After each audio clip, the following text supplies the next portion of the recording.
Beyblade Metal Fusion е анимационен сериал изпълнен с екшън, в който се разказва за вълнуващия свят на битките с Beyblade. Сериалът проследява приключенията на група блейдъри с основен протагонист Джинга Хагане, които използват мощни бейблейди, за да участват в епични битки, като се стремят към слава, приятелство и титлата на върховен шампион по Beyblade. Ще се радвам да се присъедините към мен, докато се потапяме във вълнуващия свят на Beyblade и разберем кои са топ 5 най-силни блейдъри в Beyblade Metal Fusion, където стратегията и уменията са ключ към победата.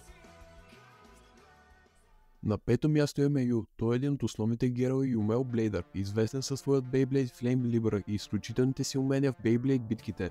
Ю също така е член на организацията Dark Nebula, група, която цели да управлява света на Beyblade чрез нечестни средства.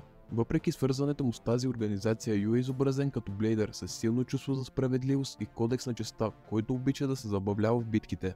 През целия сериал Ю се изправя срещу силни блейдъри, включително главният герой на сериала Джинга Хагане.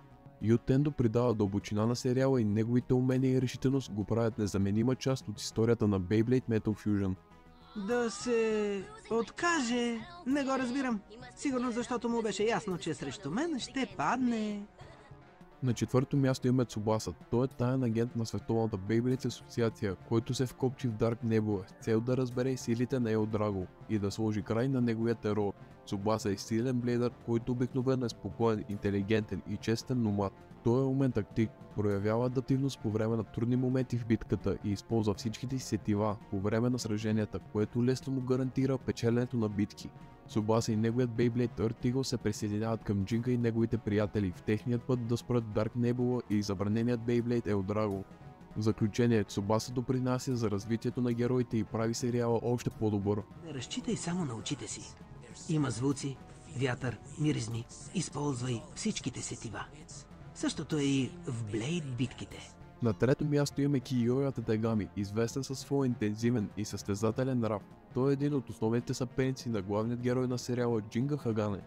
Кийоя е блейдър, свързан с групата на ловците на лица, група, която участва в нечестни битки с бейблейдове, за да отнеме точките на противниците.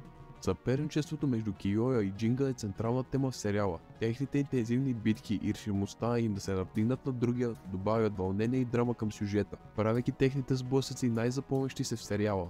Също така характерът на Кийоя играе ключова роля в формирането на динамиката, темите и взаимоотношенията между героите в Beyblade Metal Fusion, като го прави неделима и запомняща се част от анимацията. Май трябва да се научиш да уважаваш другите. Добре, тогава. Сега ще те победя. Май, купона започна. На второ място има Джинга Хагане. Той е умел блейдър, известен със силното си чувство за справедливост и мощния си Beyblade Storm Pegasus. Джинга е приятелски настроен, решителен и харизматичен герой, който цени приятелството и честната игра. Той се отправя на пътешествие, за да стане върховният блейдър и да спре от Драго, за да предпази света на Beyblade, съюзявайки се с други блейдъри, за да постигне тази цел. През целия сериал Джинга се изправя пред мощни съперници, включително онези, които са свързани с антагоничната организация Тъмната мъглевина. Неговият герой е известен с непоклатимия си дух, устойчивостта му в битките и способността му да вдъхновява други със своята страст към Бейблейда. Джинга Хагане е централна фигура в серията Beyblade, а неговите приключения и битки представляват значима част от неповторимото шоу. Ето това е истински бейблейдинг! Удоволствието от битка с такъв невероятен блейдър! Така е, приятел. Толкова ми харесва, че не издържам. И на първо място имаме Раюга, отгледан от Тъмната мъглевина, за да стане собственик на един от първите два Бейблейда, които някога са съществували във времето. Бейблейда съдържа силата на мрака, която Тъмната мъглевина иска да контролират. За да постигнат това, те решиха да използват уменията на Раюга като блейдър. За да завладеят света на Beyblade, като унищожат Pegasus, единственият Beyblade, който може да ги спре. Раюга е основният антагонист, често използващ безмилостни и агресивни тактики в битките. Той цели да се докаже като най-силният блейдър. Раюга е силен съперник за главните герои, особено за Джинга Хагане. Неговите битки са някои от най-интензивните и запомнящи се в шоуто. Раюга е известен с харизматичното си присъствие, търсенето си на власт и влиянието, което оказва на другите блейдъри в серията. Той остава една от най-влиятелните фигури във франчайза на Beyblade. Щом бащата не става за нищо, какво очакваш от сина му? Същото! Падни в краката ми, както направи баща ти!